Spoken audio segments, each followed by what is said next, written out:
कलियुग का अंत हिंदू धर्म और पौराणिक मान्यताओं में एक गंभीर और रहस्यमय विषय है, जिसे विभिन्न शास्त्रों और पुराणों में अलग अलग रूप में वर्णित किया गया है।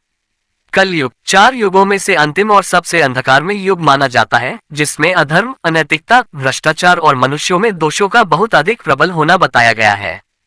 इस युग के अंत का वर्णन विभिन्न पुराणों में कई तरह से किया गया है, लेकिन मुख्य रूप से इसे एक नैतिक, आध्यात्मिक और प्राकृतिक परिवर्तन के रूप में देखा जाता है। पौराणिक ग्रंथों में बताया गया है कि कलयुग में धर्म और सत्य धीरे धीरे लुप्त हो जाएंगे और मनुष्यों का जीवन अधर्म में सम्मिलित होता जाएगा। मनुष्य स्वार्थी, लोभी और क्रूर हो जाएंगे और ईश्वर का नाम लेना दुर्लभ हो जाएगा। श्रीमद् भागवत, विष्णु पुराण और अन्य शास्त्रों में कलयुग के लक्षणों का विस्तार से वर्णन किया गया है और कहा गया है कि इस युग के अंत में अधर्म और अन्याय बहुत ज्यादा बढ़ जाएगा। हिंदू धर्म में यह मान्यता है कि भगवान विष्णु कलयुग के अंत में कल्कि के रूप में अवतरित होंगे। कल्कि अवतार का वर्णन इस रूप में किया गया है कि वह एक श्वेत घोड़े पर सवार होकर हाथ में तलवार लिए प्रकट होंगे और अधर्म, अन्याय तथा दुष्ट प्रवृत्तियों का नाश करेंगे। कल्कि पुराण में कहा गया है कि यह अवतार अधर्म को समाप्त कर सत्य और धर्म की पुनः स्थापना करेगा। इस घटना के बाद धरती पर एक नई व्यवस्था का आगमन होगा, जिसमें सत्य और धर्म की प्रधानता होगी। कलयुग के अंत में प्रलय का भी उल्लेख किया गया है, जिसमें जल, आग, आंधी, तूफान जैसी प्राकृतिक आपदाओं से धरती का विनाश होने की संभावना है।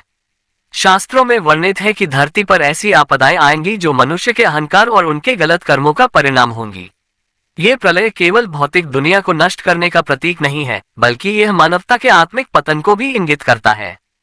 हिंदू धर्म के अनुसार मनुष्य अपने कर्मों का फल प्राप्त करता है और कलयुग का अंत भी मानवता के संचित कर्मों का परिणाम माना जा सकता है। जब अधर्म और अन्याय अपने चरम पर होंगे, तब प्रकृति भी उन पापों का हिसाब लेगी। मनुष्य का लोभ, क्रोध और घमंड ही अंततः उसके विनाश का कारण बनेंगे। जैसे जैसे कलयुग आगे बढ़ेगा, मनुष्य के कर्मों का प्रभाव अधिक तीव्र होता जाएगा और अंत में वह काल के चक्र में समा जाएगा।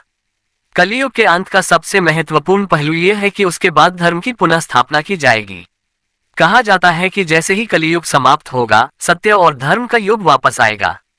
इसे सत्य युग के पुनः आगमन के रूप में भी देखा जा सकता है। धर्म की पुनः स्थापना केवल बाहरी स्तर पर नहीं होगी, बल्कि मानव की आंतरिक चेतना में भी एक जागृति होगी। कलियुग का अंत एक व्यापक सामाजिक और सांस्कृतिक परिवर्तन के रूप में भी वर्णित है। पौराणिक मान्यताओं के अनुसार कलयुग के अंत में सामाजिक ढांचे में बदलाव आएगा और उन नियमों और मूल्यों का पुनर्निर्माण होगा जो आज के युग में कहीं खो गए हैं। इसका मतलब है कि समाज फिर से आध्यात्मिकता और नैतिकता की ओर अग्रसर होगा और व्यक्तित्व की आत्म साक्षात्कार की प्रक्रिया में नई चेतना का उदय होगा। अगर इस पर वैज्ञानिक दृष्टिकोण से विचार करें तो इसे मानवता के विकास और पतन के एक चक्र के रूप में देखा जा सकता है। कलयुग के अंत की पौराणिक कथाएं शायद ये संकेत देती हैं कि जब मनुष्य अपने बुरे कर्मों और प्रकृति के शोषण की हद तक पहुंच जाएगा, तब प्रकृति उस संतुलन को पुनः प्राप्त करेगी। वहीं आध्यात्मिक दृष्टिकोण से देखें तो यह अंत किसी प्रलय से अधिक मानव चेतना के बदलाव का प्रतीक है, जिसमें लोक धर्म, शांति और सत्य की ओर। कई संतों और महात्माओं ने ये सुझाव दिया है कि कलयुग का अंत तभी संभव है जब मानव समाज एक आत्मा परिवर्तन की ओर बढ़े। यदि लोग अपने जीवन में नैतिकता, परोपकार और धार्मिकता को अपनाने का प्रयास करें तो वे इस अंधकारमय युग से मुक्ति पा सकते हैं।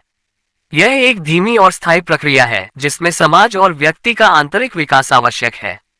कुल मिलाकर कलयुग का अंत एक ऐसा गूढ़ विषय है जो धार्मिक, आध्यात्मिक और भौतिक दृष्टिकोण से बहुत महत्वपूर्ण है।